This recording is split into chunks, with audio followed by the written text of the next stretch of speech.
Subscribe now and press the bell icon. Never miss an update. नमस्कार साथियों, Mewada classes के YouTube channel पर मैं बाबूलाल मेवाड़ा आपका पुनः स्वागत करता हूं। देखिएगा, अपन राजस्थान की आर्ट एंड कल्चर पढ़ रहे थे। इसके तहत मैंने 6 क्लास है वो ले ली थी आपकी। तो इसमें अपन है वो कुछ संप्रदाय और कुछ संत पढ़ चुके थे। अब देखिएगा, आज अपन पढ़ रहे हैं दादू के प्रमुख शिष्यों के बारे में अध्ययन कर रहे थे राजस्थान आर्ट एंड कल्चर के तहत। तो दादू के प्रमुख शिष्य देखिए, दादू के प्रमुख शिष्यों का कुछ शिष्यों का अपन ने अध्ययन कर लिया था और कुछ शिष्य जो शेष बचे हैं उनका अपन आज अध्ययन कर लेते हैं। आज सर्वप्रथम अपन अध्ययन करते हैं संत गरीबदास जी का। संत गरीबदास जी का देखिएगा, संत गरीबदास जी के बारे में किस प्रकार से है वो अपन कहते हैं। तो देखिएगा, मैंने पहले भी आपको बताया कि दादू जी के प्रमुख 52 शिष्य थे। उनमें से दादू जी का जब स्वर्गवास हो जाता है, यानी कि जब दादू जी का स्वर्गवास हो जाता है, दादू जी का जब निधन हो जाता है, उसके बाद में ये क्या बने थे? उत्तराधिकारी बने थे। अर्थात दादू के स्वर्गवास के बाद ये क्या बने थे? स्वर्गवास के बाद ये उत्तराधिकारी बने थे। यानी कि प्रमुख शिष्य में से जो ये प्रचलित एक कथा होती है संप्रदाय में, इस की कथा होती है कि जैसे ही नरेना निवासी जो दामोदर दास थे, इनके जो पिताजी का नाम था वो था दामोदर दास। देखिएगा, दामोदर दास जी ने दादू जी से एक भेंट ली थी, या दादू जी ने इन्हें 2 लौंग और 2 इलायची प्रदान की थी। 2 लौंग यानी कि जो मसाले के जो प्रमुख होते हैं, 2 लौंग पर 2 इलायची प्रदान की थी। इन 2 इलायची से और 2 लौंग से इनके 2 पुत्रियां और 2 पुत्र पैदा हुए थे। उनमें से एक थे गरीबदास, यानी कि जो गरीबदास थे, इनके अलावा एक और थे जो मस्किन दास के नाम से प्रसिद्ध हुए थे। इनके एक और भाई थे जिनका नाम था मस्किन दास। ये है वो 2 लौंग और 2 इलायची जो दादू जी ने इन्हें प्रदान किया था। नरेना के निवासी हुआ करते थे, यानी कि इनके पिताजी थे वो कहाँ के निवासी थे? तो नरेना के निवासी थे। अब नरेना के बाद में जब ये अपना अंतिम समय जो बिताते हैं, डिंडवाना में जाकर के अपना समय बिताते हैं, इनसे देखिएगा 2 तो ये पुत्र हो गए, एक तो गरीबदास हो गए और एक मस्किन दास हो गए। लेकिन इनके अलावा 2 इनकी पुत्रियां हुई थी, एक राम कंवर और एक शोभा कंवर। यानी कि इलायची से 2 लौंग से जो इनके 2 पुत्र हुए थे गरीबदास जी के, लेकिन इलायची 2 जो इन्हें प्रदान की गई थी, इनसे 2 इनकी पुत्रियां हुई थी। हालांकि उससे कोई रिलेटेड नहीं है। राम कंवर और शोभा कंवर किसी भी कंपटीशन एग्जाम में पूछने योग्य फैक्ट नहीं है। अब इनमें से अगर आपको एक पूछा जा सकता है तो इनके ग्रंथ पूछे जा सकते हैं, या कहीं पर भी आपको ग्रंथ के बारे में कोई फैक्ट पूछा जा सकता है। तो ग्रंथ इनके थे वो थे, एक तो था अनभे प्रबंध और एक प्रबोध था, और एक था पद और एक साखी थी। ध्यान रखिएगा, पद और साखी मीरा के भी थे और इनके भी पद और साखी मिलते हैं। और एक इनका प्रमुख ग्रंथ मिलता है, वो मिलता है चौबाला। ये इनका प्रमुख ग्रंथ है जो पूछा जा सकता है। इसके अलावा पद भी था और साखी भी इनका एक प्रमुख ग्रंथ है, जो ये 3 प्रमुख ग्रंथों में से आपको पूछा जा सकता है। और इनके अलावा इनके अंदर एक महन बात है, यानी कि जो गरीबदास जी थे, इनसे प्रभावित होकर के जो औरंगजेब था, उन्होंने जहांगीर थे, उन्होंने पानी के पीने के लिए कुआं बनाया था, और वो आज भी मौजूद है यहाँ पर पे। तो नरेना के अंदर, जंगलों के अंदर, जब मुगल बादशाह जहांगीर ने इनसे मुलाकात की थी, तो इनके संगीत से प्रभावित होकर के जो कुआं पीने के लिए और एक महत्वपूर्ण स्थान इनके लिए बनाया था, उसे आज भी नरेना गांव के अंदर गरीब सागर के नाम से जाना जाता है। राजस्थान में इनका संबंध है वो किससे है? गरीब सागर से प्रमुख संबंध है। यानी कि एक पीने के लिए पानी का कुआं दिया था और एक दिया था बारादरी। तो इन एक बारादरी के कारण और एक पीने के कुएं के कारण जो गरीबदास जी है वो राजस्थान के अंदर गरीब सागर के नाम से जाना जाता है, जो नरेना के अंदर है। कहाँ पर है? नरेना के अंदर है। इस प्रकार से वो गरीबदास जी का इतना ही महत्वपूर्ण इस राजस्थान के फैक्ट में रिलेटेड है। इस प्रकार से देखिएगा, ये दादू के प्रमुख शिष्य थे और दामोदर दास जी के पुत्र मस्किन दास और गरीबदास दोनों पुत्र थे। और इनकी साखी, पद और चौखला प्रमुख इनके जो है वो ग्रंथ थे। अब देखिएगा अगले अगर प्रमुख शिष्यों के बारे में अपन अध्ययन करें तो आता है संत प्रयागदास। संत प्रयागदास ये भी राजस्थान की आर्ट एंड कल्चर से रिलेटेड महत्वपूर्ण है। संत प्रयागदास जी भी है, राघवदास भी है। राघवदास भी अपन इसके बाद में जस्ट राघवदास जी के बारे में भी अध्ययन कर देंगे। देखिएगा 52 शिष्यों में ये भी है, प्रमुख महत्वपूर्ण है। और कहा जाता है कि इनका जन्म 1634 ईस्वी के अंदर हुआ था। 1634 ईस्वी के अंदर सांबर के अंदर जन्म नहीं, इन्होंने 1634 के अंदर इन्होंने दादू से दीक्षा प्राप्त की थी। दीक्षा प्राप्त की थी कहां पर? सांबर के अंदर ये दादू से मिलते हैं। आप सभी जानते हैं कि दादू जी है वो अहमदाबाद में जन्म हुआ था। फाल्गुन की सुदी के अंदर इनका जन्म होता है। और जब अहमदाबाद से ये राजस्थान में आते 11 वर्ष की अल्पायु में इनसे वृंदावन से बुडन से इनसे दीक्षा प्राप्त हुई थी दादू जी को। और दादू दयाल जी बाद में है वो 30 वर्ष की अवस्था में राजस्थान की यात्रा पर आते हैं। राजस्थान में आने के बाद इन्होंने राजस्थान में प्रमुख 52 शिष्यों को उपदेश दिया था। और वो 52 के 52 शिष्यों में से कहीं से भी आपको प्रश्न पूछे जा सकते हैं। यानी कि विशेष रूप से कई साथी कहते हैं कि सर इतना डीपली जाकर के क्यों पढ़ाते हैं? कांस्टेबल और पटवार से रिलेटेड नहीं है। हालांकि आप कहीं पर भी शिक्षक भर्ती में एग्जाम फाइट करोगे तो उसमें महत्वपूर्ण फैक्ट उठ के यहीं से उठेंगे। राजस्थान की कला और संस्कृति से 2 से 3 प्रश्न आते हैं। मैंने कल की क्लास में बता दिया था कि 2 प्रश्न दादू से रिलेटेड पूछे गए 2010 के अंदर, जो एक संस्कृत के अंदर पूछा गया और एक सेकंड ग्रेड के अंदर मुख्य सेकंड ग्रेड जीके के पेपर के अंदर पूछा गया। अब देखिएगा अपन बात करते हैं प्रयागदास जी की। तो डींडवा इन्होंने सांभर के अंदर 1634 ईस्वी के अंदर इन्होंने है वो क्या किया था? दीक्षा ग्रहण किया था और डींडवाना में अपना अंतिम समय बिताया था। इनका जो अपना अंतिम समय बिताते हैं ये कहाँ बिताते हैं? डींडवाना नागौर में है और यहाँ पर इन्होंने है वो अपना अंतिम समय बिताया था। देखिएगा किरडोली ग्राम के अंदर इनका जन्म होता है। अग्रवाल वैश्य परिवार के अंदर इनका जन्म होता है। वैश्य बिहानी परिवार है, ऐसा कुछ है।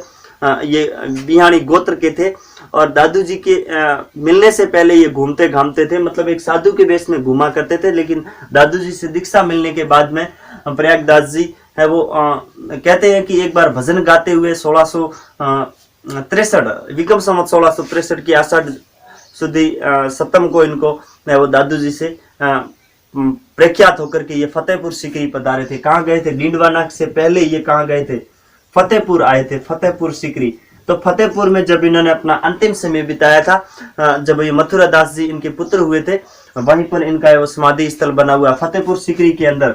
इनके पुत्र मथुरा दास ये भी इनके दादू जी के प्रमुख शिष्यों में से आए हैं। तो देखिएगा फतेहपुर सीकरी के अंदर मथुरा दास के सानिध्य में इनकी क्या बनाई गई? समाधि स्थल बनाया गया, यानी कि इनके पिताजी की समाधि स्थल बनाया गया। और इससे पहले इन्होंने है वो इस समाधि स्थल को यहीं पर स्थापित किया। लेकिन इस समाधि से पहले यहाँ पर इन्होंने अपने पिताजी को क्या दी थी? गुफा बना करके दी थी। और उस गुफा में ये क्या किया करते थे? प्रयागदास जी भजन किया करते थे। क्या किया करते थे?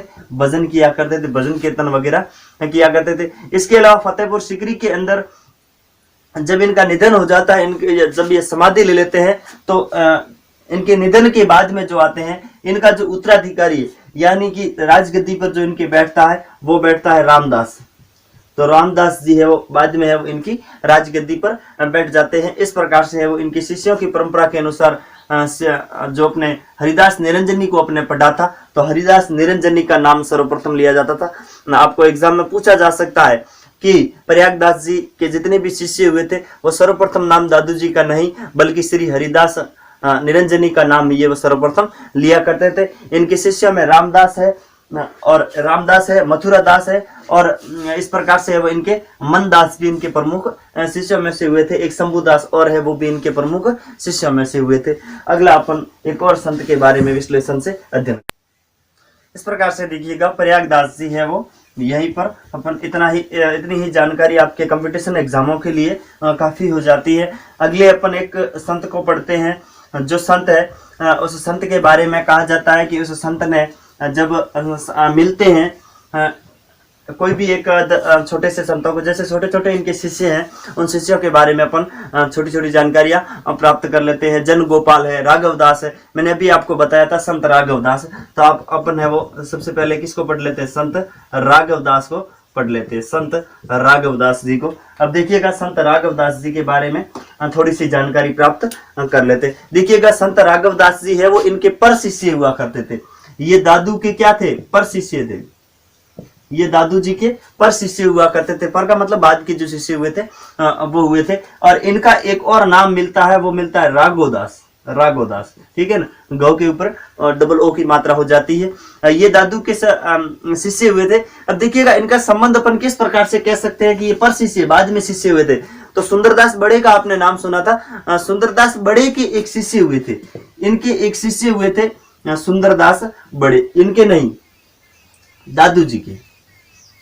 दादू जी के एक शिष्य हुए थे जिनका नाम था सुंदरदास बड़े। सुंदरदास बड़े। अब सुंदरदास बड़े का एक शिष्य हुआ था। देखिएगा इसमें शिष्यों के बाद में शिष्य का कनेक्ट हो जाता है। इनके एक शिष्य हुए थे प्रहलाद दास। कौन हुए थे? मैंने आपको नाम बताया था, प्रहलाद दास।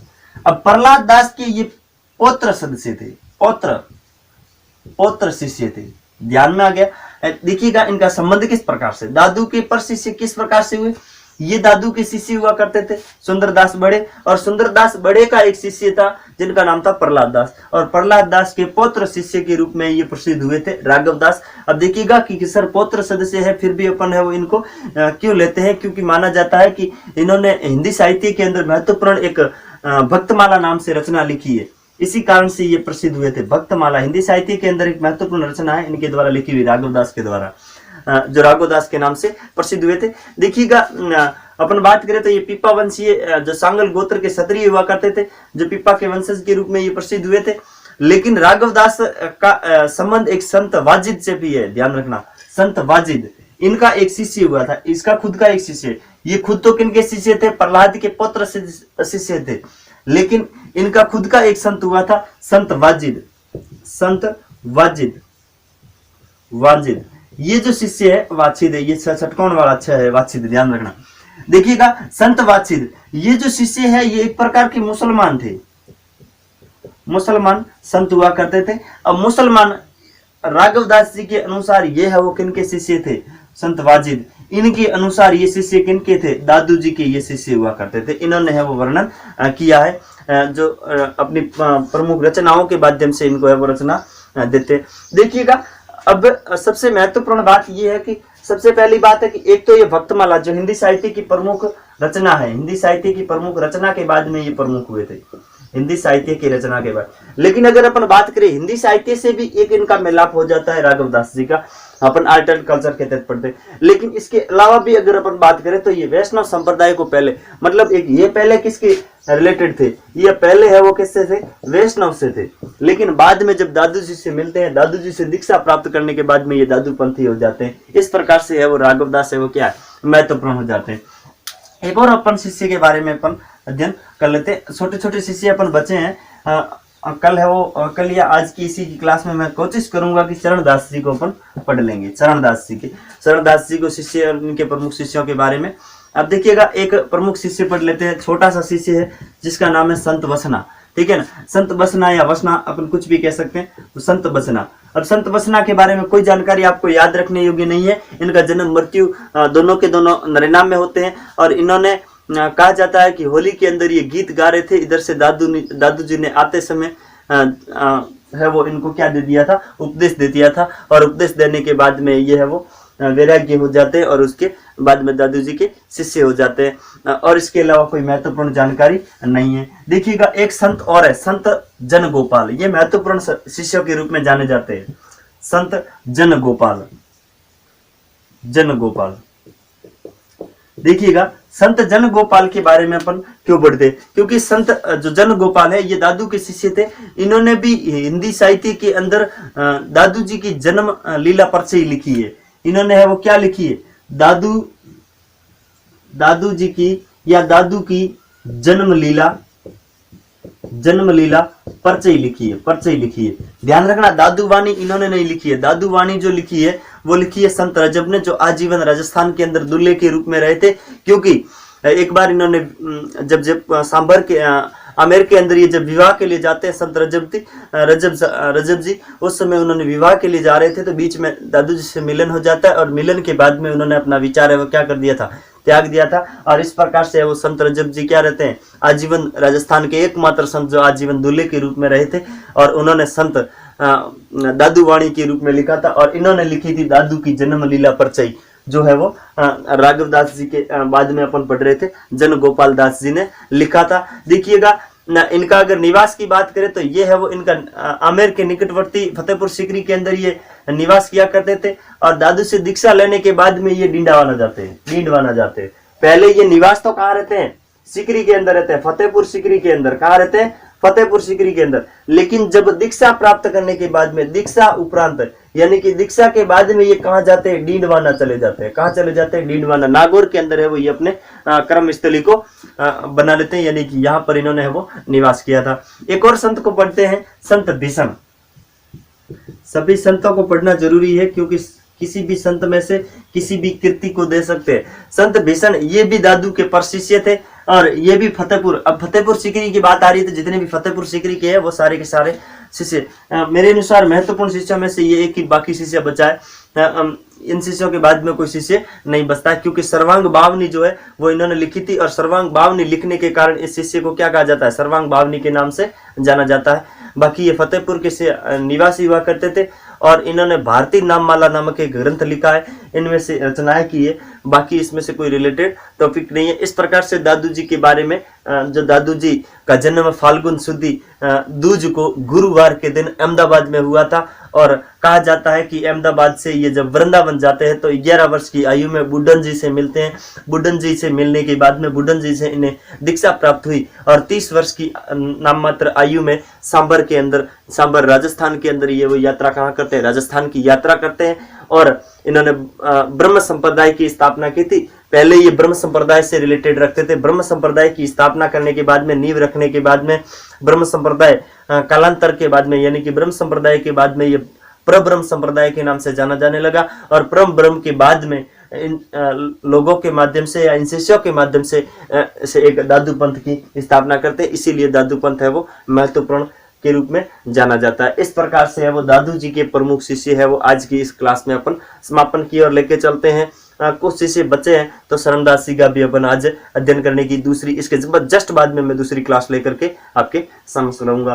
तो इसी प्रकार से तो देखिएगा अपन है वो इसके बाद में अध्ययन कर देते हैं संत शरणदास जी का। देखिएगा संत शरणदास जी, अब दादू जी के शिष्य यहाँ पर नहीं आएंगे बीच में, शायद कोई एक आध शिष्य बच गए हैं तो उनको आप बुक के माध्यम से पढ़ लेंगे, ऐसी मैं आशा करता हूँ। चरणदास, संत शरणदास जी, देखिएगा संत शरणदास जी के बारे में कहा जाए तो संत शरणदास जी जो है इनको जो प्रकाश में लाया है, तो प्रकाश में लाने का मुख्य जो कारण माना जाता है वो गुरु भक्ति प्रकाश नामक इनका एक ग्रंथ है। गुरु भक्ति प्रकाश नामक एक ग्रंथ के कारण ये चर्चा में रहे थे। और इनके अगर जन्म की बात करें तो डेहरा अलवर के अंदर इनका जन्म होता है। ये दशर भार्गव जाति, दशर भार्गव वंशीय थे। और पिता का नाम मुरलीधर था, माता का नाम कुंजो देवी था। इनके पिता का नाम क्या था, माता का नाम था कुंजो देवी। कुंजो देवी की कोख से जन्मे जो प्रमुख संत हुआ करते थे। और इनके जो पति देव जी थे या इनके माता जी का, पिताजी का नाम था वो था मुरलीधर। मुरलीधर, देखिएगा मुरलीधर और कुंजो देवी इसकी जो संतान हुई थी उस संतान का नाम है जो प्रमुख संत है शरणदास जी। इस प्रकार से चरणदास जी के बारे में अपन विश्लेषण से अध्ययन करते हैं। तो देखिएगा इनका जन्म होता है डेहरा अलवर नामक स्थान पर। डेहरा अलवर में इनका जन्म होता है, ध्यान रखना, डेहरा अलवर में इनका जन्म होता है। और डेहरा अलवर में जन्मे, कालांतर में ये जब संसार में ये प्रसिद्ध होते हैं तो ये चरणदास के नाम से, लेकिन इनका जो बचपन का नाम है वो रंजीत नाम था। क्या था, रंजीत नाम है। इनके बचपन का नाम क्या है, रंजीत नाम मिलता है, रंजीत। रंजीत के नाम से ये बेटा इनका जो मुरलीधर जी का बेटा था, लेकिन कालांतर में बाद में ये चरणदासी के नाम से प्रसिद्ध हुआ था। देखिएगा इसके पंथ की एक परंपरा हुई करती थी जो गुरु भक्ति के आधार पर है वो मिलती है। इनके अनुसार इनके सोमबन है, चतुर्दास है, गिरधरदास है, लाड़ दास है, जगन दास है, प्राग दास है, ये इनके प्रमुख है वो शरणदास के रूप में शिष्य है वो इनके अलग अलग इस प्रकार से है वो इनके मत मिलते हैं। इस परंपरा के अलग अलग मत मिलते हैं, नाम मिलते हैं। अब देखिएगा सांस्कारिक विद्या और अक्षर ज्ञान का पुस्तकीय ज्ञान से मुक्त होकर के ये बालक है वो हरि का संस्मरण करता है। मतलब इनके पास में किसी प्रकार का विद्या वगैरह नहीं होते हुए भी ये एक इस प्रकार के वो कार्य को समर्पित करता है। मात्र 11 से 16 वर्ष 15 वर्ष की आयु में ये वो निरंतर एकांत में रह करके एक चिंतन और साधना किया करते हैं। और बाद में जब ये 16 वर्ष की अवस्था में आते आते लोगों को उपदेश देना प्रारंभ कर देते, यानी कि मेरी ही तरह समझ के चलिएगा। तो बाद में है वो इनके गुरु जो थे वो थे श्री सुखदेव सिंह।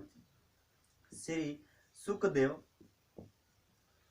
गुरु श्री सुखदेव जी से ये इन्होंने उपदेश देना प्रारंभ कर दिया था। और बाद में है वो विक्रम संवत 1779 के अंदर विक्रम संवत 1779 के अंदर इन्होंने अलग से एक संप्रदाय की स्थापना की थी। उस संप्रदाय का नाम पड़ा था चरणदासी संप्रदाय, जो मैंने आपको पढ़ा लिया था। और इस संप्रदाय के अंदर दो प्रकार की है वो परंपरा मिलती है। एक तो बिंदुकुल परंपरा, जो आप सभी जानते हैं कि बिंदुकुल परंपरा में पुत्र और पिता पुत्र का संबंध होता है। और एक मिलता है नादकुल, और तो ये नादकुल जो परंपरा है, इस नादकुल परंपरा में शिष्य और गुरु से संबंध मिलते हैं। इस प्रकार से वो संबंध स्थापित करते हैं। और इनके प्रमुख 52 शिष्य थे। दादू के तरह रामचरण दास जी के चरण दास जी के भी कितने शिष्य थे?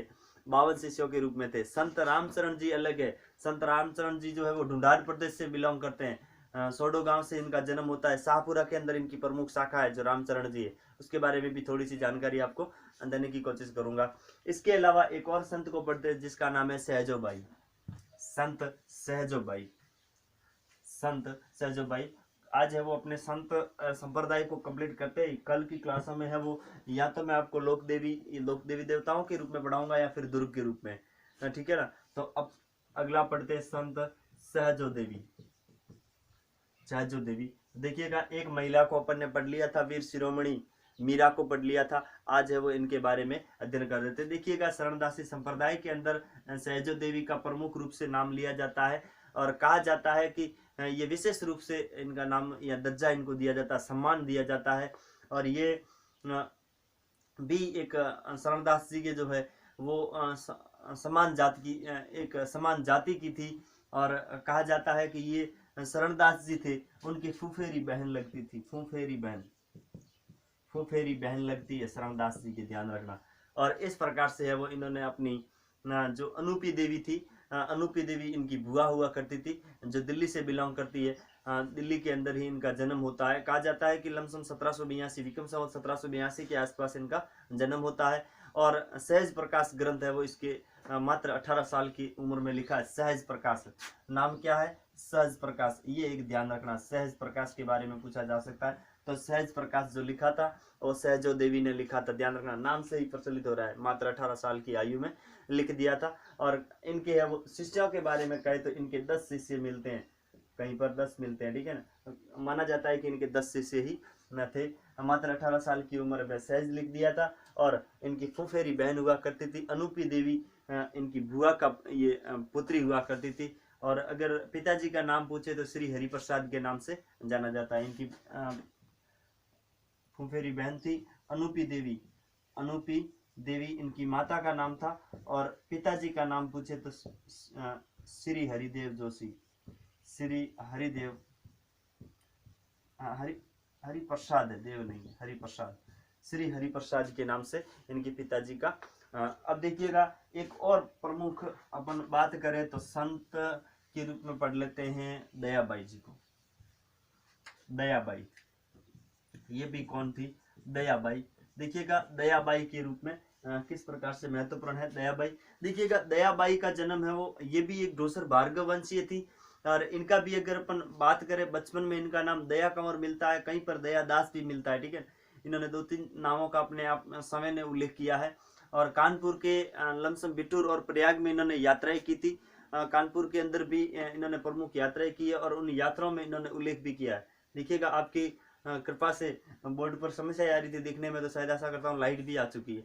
इस प्रकार से कानबाई जी ने है वो दया शंभू मंदिर की भी इन्होंने बिहारी में मेला भी भरता है शायद, बिहार मंदिर के अंदर बिहारी मंदिर की स्थापना की है और धर्मशाला भी बनाई थी, इसी के नाम से कुछ धर्मशालाएं भी बनती है। लेकिन दयाबाई के अंदर जो महत्वपूर्ण बात है वो दया बोध है, ध्यान रखना। इनका एक ग्रंथ मिलता है दया बोध, काफी जगह मैंने एग्जामों के जो पेपर उठा करके देखे उनमें है वो ग्रंथ सबसे ज्यादा पूछा जाता है। और एक मिलता है विनय मालिका, विनय मालिका, ये इनके दो प्रमुख ग्रंथ हैं। ग्रंथों को आप विशेष रूप से पढ़ लीजिएगा, आपको कोई किसी प्रकार की कोई समस्या नहीं आएगी। अब देखिएगा अगला, अगर एक और संत के बारे में अपन बात कर लेते हैं, जुगता चंद। जुगता चंद, देखिएगा जुगता चंद जी के बारे में। जुगता चंद जी है वो संत, ये भी शरणदास से वास्ता रखते हैं और इनके है वो कई प्रकार के प्रमुख ग्रंथ मिलते हैं, जैसे भागवत गीता है, भागवत गीता के नाम से एक प्रमुख ग्रंथ है, भागवत गीता इस्तला के नाम से इनका प्रमुख ग्रंथ है, और चार पदार्थ भी इनका एक प्रमुख ग्रंथ है, शब्द भी इनका ग्रंथ है, शब्द गुटक अलग है, वो ध्यान रखना, ठीक है ना। तो इस प्रकार से वो इन्होंने इस संप्रदाय के प्रमुख 12 ग्रंथों की रचना की है, और ग्रंथों में चौमासा, 12 माला, ये भी इनके प्रमुख ग्रंथों के रूप में जाने जाते हैं। और एक संत के रूप में अपन पढ़ते हैं तो संत नागरीदास जी, ठीक है ना, भागवत गीता का जिन्होंने हिंदी अनुवाद किया था, वो भी संत बहुत ही महत्वपूर्ण संतों के रूप में जाने जाते हैं। और रामचरण जी के बारे में मैंने आपको जानकारी दे ही दी है। और एक अखेराम है, ध्यान रखना, संत अखेराम। अखेराम, संत अखेराम के बारे में कहा जाता है कि ये आयुर्वेदिक की क्या है, प्रमुख ज्ञाता के रूप में जाने जाते हैं। और आयुर्वेद के अखेराम ने है वो सूक्ष्म से मतलब अध्ययन करते हैं, और बाद में अखेसार नामक इन्होंने भी ग्रंथ लिखा है, अपने नाम से ही अखेसार नामक ग्रंथ लिखा है। और बाघ नाम से भी एक ग्रंथ लिखते हैं, बाघ गंगा है या ऐसा कुछ एक ग्रंथ इन्होंने लिखा था, अखेराम जी ने प्रमुख एक ग्रंथ की रचना की थी। अगले है वो इस प्रकार से है वो संत दरियाव जी है, उनके बारे में अपन पढ़ लेते हैं। देखिएगा संत दरियाव जी के बारे में थोड़ी सी जानकारी अपन पढ़ लेते हैं। जैसे आप सभी जानते हैं कि संत दरियाव जी आज की सुर्खियों में है, जो नागौर के प्रसिद्ध बाल कलाकार, सॉरी बाल कलाकार तो नहीं है, सुनीता स्वामी जी के आपने सॉन्ग सुने होंगे, उनके अंदर आपने एक दो बार नाम मैंने भी सुना है, संत दरियाव जी। देखिएगा संत दरियाव जी का संबंध है वो किससे है, रेण नागौर से संबंध इनका मिलता है संत दरियाव जी का। तो देखिएगा दरियाव जी का जो देहांत होता है वो 1850 के आसपास में इनका पूर्णिमा को देहांत होता है, और वहीं पर एक बड़ा मेला भी लगता है आज संत दरियाव जी का, जहाँ पर रेण के अंदर है वो इनकी समाधि है, वहाँ पर क्षेत्र की पूर्णिमा को मेला भरता है, ध्यान रखना, रेण के अंदर क्षेत्र की पूर्णिमा को मेला भरता है, क्षेत्र पूर्णिमा को मेला भरता है, क्योंकि यहाँ पर इनका क्या है, समाधि स्थल है, ध्यान रखना, समाधि स्थल है। और संत दरियाव जी की रैण शाखा के ये क्या कहा जाता है, रैण शाखा है इनके, ये क्या है, प्रवर्तक के रूप में प्रसिद्ध हुए, ध्यान रखना। और इन प्रवर्तक के बाद में ये जेतारण पर अपना एक भाद्रपद शुक्ल अष्टमी के आसपास में है वो इनका जन्म होता है, और पिताजी का नाम है वो भांजी के आसपास में, भांजी और गीगाबाई है वो शायद इनकी माता पिता का नाम मिलता है। और देखिएगा इसके अलावा है वो कोई इनकी महत्वपूर्ण बातें नहीं है, दो ही संप्रदाय के दो ही बातें हैं, एक तो क्षेत्र पूर्णिमा को इनका मेला भरता है, और बाकी रैण शाखा की ये क्या है, प्रमुख प्रवर्तक के रूप में जाने जाते हैं। एक संत और है जो अपन कहे तो हरिराम दास जी। हरिराम दास जी जो है इनका जन्म भी लमसम 1776 के आसपास में बीकानेर में होता है, 1776 बीकानेर में इनका जन्म होता है, सेंथल नामक स्थान पर, जो मैंने आपको पहले भी बता दिया था जब अपन है वो संत हरिराम दास जी को पढ़ा था। मैंने पिछले क्लास में है वो संत हरिराम दास जी को पढ़ाया, ध्यान रखना। और इनकी है वो बात करें तो दादू दयाल के अंदर इन्होंने है वो संत हरिदास जी ने है वो एक प्रमुख हरिदास की परचई लिखी है, ध्यान रखना, हरिदास की परचई, जो अपन ने है वो पिछले वीडियो में मैंने आपको बताए हुए हैं। और अगर बात करें तो एक और संत है संत रामदास, संत रामदास, संत रामदास, इनका संबंध है वो किनसे है, खेड़ापा शाखा से संबंध है, खेड़ापा शाखा, जो कहाँ पर है, खेड़ापा शाखा है वो जोधपुर के अंदर है, ध्यान, खेड़ापा शाखा का ये प्रवर्तक माने जाते हैं, लमसम जोधपुर से 40 किलोमीटर बीकानेर रोड पर स्थित है। और ये है वो इनका बीकानेर में सादुल्ला नामक स्थान पर इनका पोखरण हाईवे रेलवे लाइन पर भी इनका संबंध मिलता है। तो ये 40 किलोमीटर की दूरी पर है वो इनका संबंध मिलता है। एक दोहे के रूप में अपन अगर कहे तो अगम अगाध में नात्र पोथी पढ़िया और मत्र अदुगी की दूरी पर, इस प्रकार से वो एक छोटा सा दोहा है, शायद मुझे भी कंफर्म रूप से याद नहीं है। तो देखिएगा, और ये दोहा सुनने के बाद में है वो ये संत संप्रदाय है वो प्रचलित के रूप में ये है वो कहाँ चले जाते हैं, प्रस्थान कर दिया था इन्होंने बीकानेर की ओर प्रस्थान कर दिया था। और संवत 1809 के आसपास में है वो इन्होंने अपने गुरु दक्षिणा के रूप में और गुरु दीक्षा लेकर के वो ये प्रमुख रूप से इस प्रकार से वो अपनी इस जीवनी को आगे बढ़ाते हैं संत रामदास जी। देखो महत्वपूर्ण संतों के रूप में नहीं जाने जाते हैं, बाकी महत्वपूर्ण है खेड़ापा संप्रदाय के रूप में अगर आप पूछे तो जोधपुर में आकर के इन्होंने स्थापना की थी। रामद्वारे की भी इन्होंने स्थापना की थी, जो रामद्वारे की नींव रखी थी तो हरि रामदास जी ने रखी थी, तो इन्हीं की सानिध्य के अंदर रखी थी। और खेड़ापा के अंदर ही इन्होंने वो अपना शरीर है वो त्याग दिया था। बाकी है वो संत रेवासा के रूप में है वो पढ़ते हैं। तो संत रेवासा का फाल्गुन के अंदर जन्म होता है 1553 के आसपास में विक्रम संवत। इसके बाद में रेवासा जो है वो जानकारी के अनुसार अपन बताए तो रेवासा ग्राम है। तो रेवासा ग्राम के अंदर इन्होंने है वो पर्वत पर साधना व्यक्त की थी और उस साधना के समय के बाद में है वो इसे प्रमुख हो जाते हैं। इस प्रकार से अगले अपन एक और संत के बारे में जानकारी ले देता हूं जो है संत मावजी। देखिएगा, संत मावजी जिन्होंने बेणेश्वर धाम की स्थापना की थी, दरियाव जी से नाम याद आ जाता है मावजी, संत मावजी। देखिएगा, संत मावजी है ये है वो डूंगरपुर के अंदर इनका जन्म होता है। साबला ग्राम के अंदर इनका जन्म होता है। इन्होंने वागड़ प्रदेश, जिसको अपन कहते हैं वागड़ प्रदेश के अंदर इन्होंने वेणेश्वर की स्थापना की थी। ध्यान रखना, वेणेश्वर की स्थापना की थी, वेणेश्वर धाम की स्थापना की थी। बस इतना ही आपके लिए महत्वपूर्ण हो जाता है। वेणेश्वर धाम की स्थापना की थी और ये संत है वो इस प्रकार से है वो संत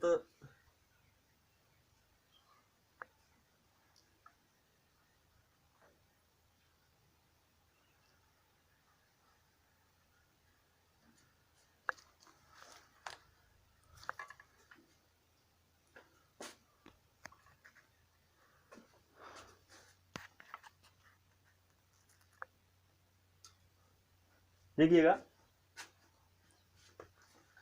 ज्ञानेश्वर धाम की। बाकी इसके अलावा संत मावजी ने कृष्ण लीला की है वो किसमें, कृष्ण लीला की है वो वर्णन किया है वागड़ भाषा के अंदर, वागड़ी भाषा के अंदर, ठीक है। इसके अलावा जो वागड़ भाषा के अंदर इन्होंने लिखा है उसे चौपड़ा कहा जाता है, चौपड़ा, ठीक है ना। चौपड़ा जो मैंने आपको एक प्रश्न टेस्ट हुआ था उसमें मैंने आपको बताया था 72,000 छंदों से युक्त, उसमें बताया हुआ है मैंने आपको। और अगर बात करें तो एक और संत है, अगर वागड़ की बात करें तो वागड़ की मीरा के नाम से कौन प्रसिद्ध हुई, वागड़ क्षेत्र वागड़ की मीरा के रूप में कौन प्रसिद्ध हुई, वागड़ की मीरा, तो उनका नाम आता है गवरीबाई का। किसका नाम आता है, गवरीबाई संत का नाम आता है। एक अगर बात करें तो ख्वाजा मोइनुद्दीन चिश्ती भी इसके अंदर पृथ्वीराज सम्राट के तृतीय के जो इनके काल में जो राजस्थान आए थे, तो ये भी एक राजस्थान के प्रमुख, इन्होंने है वो अजमेर को अपनी कर्मस्थली बनाया था। ख्वाजा मोइनुद्दीन चिश्ती की दरगाह भी बनी हुई है, आप सभी जानते हैं। और अकबर अपनी पुत्र प्राप्ति की बाद में है वो रियाजा शायद है वो क्या करते हैं, जियारत यात्रा करते हैं, यहाँ पर है वो जियारत यात्रा करने आए थे। इस प्रकार से एक बाकी कोई महत्वपूर्ण मेरे अनुसार संत संप्रदायों में से कोई प्रश्न बचते नहीं है। अगर बच जाते हैं तो मुझे आप कमेंट के रूप में बता दीजिएगा, और वही बात जो मैंने आपको पहले बताई थी, ठीक है ना। इस प्रकार से है वो अपने संत एवं संप्रदाय, आज है वो महत्वपूर्ण टॉपिकों के साथ में क्लास 7 के अंदर 7 दिनों के अंदर है वो मैंने संत एवं संप्रदायों को कंप्लीट किया है, क्योंकि बीच बीच की जो क्लासें आई थी वो 18 से 17 मिनट की आ गई थी और 1-2 दिन डिस्टर्ब किए हुए थे, ठीक है ना, 1-2 दिन डिस्टर्ब हो चुके थे। लेकिन फिर भी मैंने कोशिश किया है कि एक सप्ताह के अंदर है वो अपन ने संत संप्रदाय को कंप्लीट किया था। अब आप मुझे कमेंट के रूप में बता दीजिएगा कि अगली क्लास है वो किसके रूप में लूँ, ठीक है ना, अगली क्लास किसके रूप में अपन लेकर के आए। मैं आपको कोशिश करूंगा कि अगली क्लास जो रहे, अगर आप राजस्थान की कला संस्कृति पढ़ना चाहते हैं तो या तो आपको देवी एवं देवी देवताओं के बारे में, राजस्थान के जितने भी लोक देवी देवताओं के बारे में अध्ययन हो सकता है, या फिर दुर्गों के बारे में अध्ययन हो सकता है, और या फिर पॉलिटिकल साइंस का संविधान के बारे में, कॉन्स्टिट्यूशन ऑफ इंडिया के बारे में अध्ययन करवा सकता हूँ। Thank you for watching. मिलते हैं अगले वीडियो में। You have a nice day. Thank you for watching. Bye bye.